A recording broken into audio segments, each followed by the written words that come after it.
Kwa hiyo inatakiwa utambue Muislamu kwamba hawa Waisraeli wa leo sio wale ambao Mwenyezi Mungu aliwataja kwenye Qur'an. Hawa sio. Hawa wamejinasibisha tu kwamba sisi wana Waisraeli, lakini wale sio. Wale ni Wasayuni. Kwa hiyo lazima mtu atofautishe. Asitoke mtu akakwambia Mwenyezi Mungu amewataja Banu Israeli, wana Waisraeli katika Qur'ani. Banu Israeli ni watoto wa Yaqub. Na Yaqub ni mtoto wa Ishaqa. Ishaqa ni mtoto wa Ibrahim. Ibrahim alizaa watoto wawili. Alizaa Ismail, alizaa na Ishaqa. Ishaqa ndio akaja akamzaa Yaqub. Ishaqa akaja akamzaa Yaqub. Kwa hiyo ukisoma katika historia, Yaqub anakwenda kwa Ishaqa, Ishaqa anakwenda kwa Ibrahim. Hapo ndio wametoka Banu Israili. Ibrahim akamzaa Ismail. Waarabu wametoka kwa Ismail alayhi salam, ambaye Ismail mama yake ni Hajra. Mama yake ni Hajra.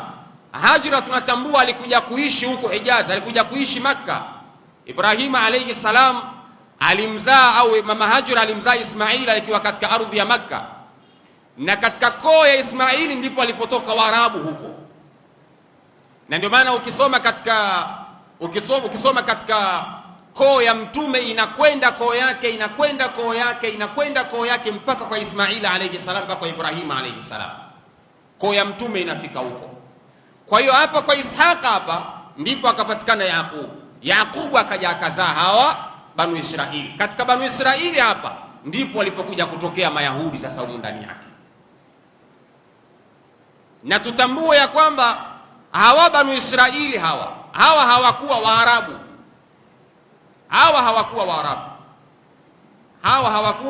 Waarabu. Hata lugha yao waliokuwa wanaiongea haikuwa lugha ya Kiarabu. Hawa hawakuwa Waarabu. Kwa hiyo lazima Muislamu ujue kutofautisha kati ya vitu hivyo viwili. Hilo jambo la kwanza.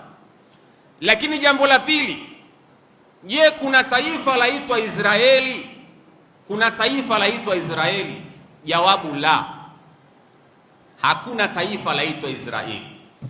Taifa la Israeli limetoka wapi mpaka leo kuna taifa la Israeli? Ndugu zangu, katika moja ya dhulma iliyotokea duniani ni wa Palestina kunyang'anywa ardhi yao na wale wa Sayuni waliotoka Ulaya kuletwa pale. Katika moja ya dhulma kubwa iliyotokea katika ulimwengu huu ni wa Palestina kunyang'anywa ardhi yao, na baada ya kunyang'anywa ardhi yao wakagewa wa Sayuni waliotoka Ulaya wakaja wakawekwa pale.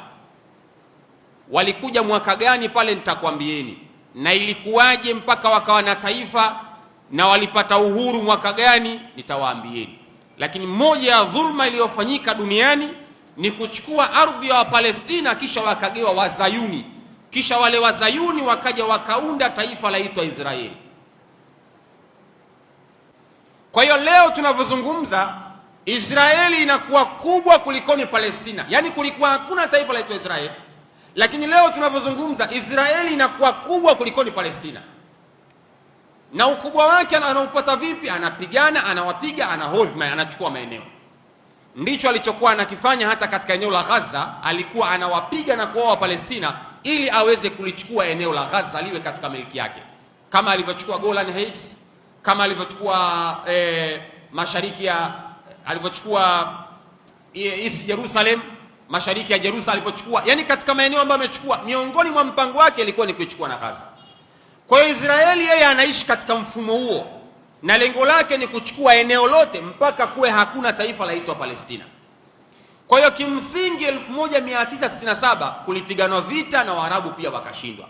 Mpaka leo tunavyozungumza Waisraeli wamekuwa ndio taifa lenye nguvu pale Middle East kuliko ni taifa lingine lolote, na wana maeneo makubwa kuliko Palestina. Hiyo ndio hali yao waliokuwa nayo. Sasa ukisoma katika historia, kwa nini mtume alikwenda katika ardhi ya Palestina? Kwa nini mtume alikwenda pale kabla ya kuelekea mbinguni? Mtume alikwenda pale ni kwa sababu ile ni ardhi ya kimkakati kwa Waislamu. Lakini kwa nini ile ardhi tangu wakati wa mtume ilikuwa katika miliki ya Waislamu? Kwa nini sasa hivi imetoka kwenye miliki ya Waislamu? imetoka katika milki ya Uislamu kwa sababu ya unafiki na uzandiki na uongo waliokuwa nao wale ambao wameizunguka ile ardhi ya Palestina, ardhi ya Middle East. Ndicho kilichosababisha Waislamu wameikosa ile ardhi.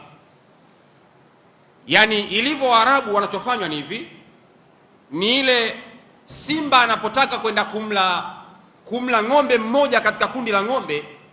Nimewahi kusoma kisa kimoja, simba huwa anakwenda kwa yule ng'ombe mmoja kati ya wale, unajua huyu mwenzako mweusi, huyu sio mwenzio, anaanza kumbagua. Kumbe huyu mweusi, huyo sio mwenzio. Simba anawagombanisha, akiwagombanisha yule ng'ombe anagombana na ng'ombe mzia, huyu bwana mweusi kule anamtenga. Akimtenga, simba anakwenda kumvamia yule mweusi, anamtafuna. Ndicho kinachotokea pale katika Middle East, kwamba Waarabu hawawezi kuungana. Marekani ili aendelee kutawala ni lazima awafarakanishe wale wagombane, na hii ni principle, ni kanuni inaitwa farq tasud, divide and rule, wagawe uwatawale. Kwa hiyo Waarabu wenyewe kwa wenyewe wamekuwa ni wanafiki, hawaelewani wenyewe kwa wenyewe. Kwa nini Marekani na Muisraeli anatumia mbinu ya kuwagawa ili aendelee kutawala? Na kweli amefanikiwa.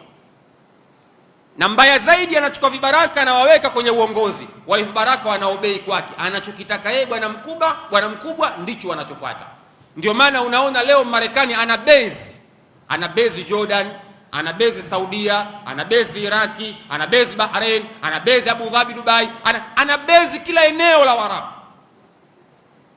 Yani mimi nimehesabu base alizokuwa nazo Marekani katika ardhi ya Middle East, ana base 25 ardhi za Waarabu, ana base 25 Marekani, base 25. Yani maana yake vifaa vyake vya kivita na wanajeshi wake kwa waweka pale. Na base kubwa ya Marekani ipo Saudia. Base kubwa ya Marekani ipo Saudia, ina takriban wanajeshi 2000. Takriban wanajeshi 2000. Base kubwa ipo Saudia. Na nyie mnajua Saudia ndio ardhi yetu Waislamu.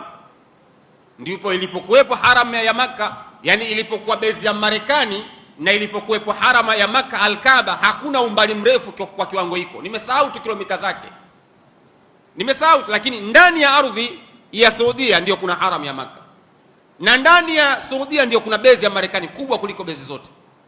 Kwa hiyo Marekani amefanikiwa kuwashika Waarabu kwa sababu ya unafiki na uongo waliokuwa nao. Wanagombana wao kwa wao, wanashindwa kuitetea ardhi yao. Ndicho kinachotokea.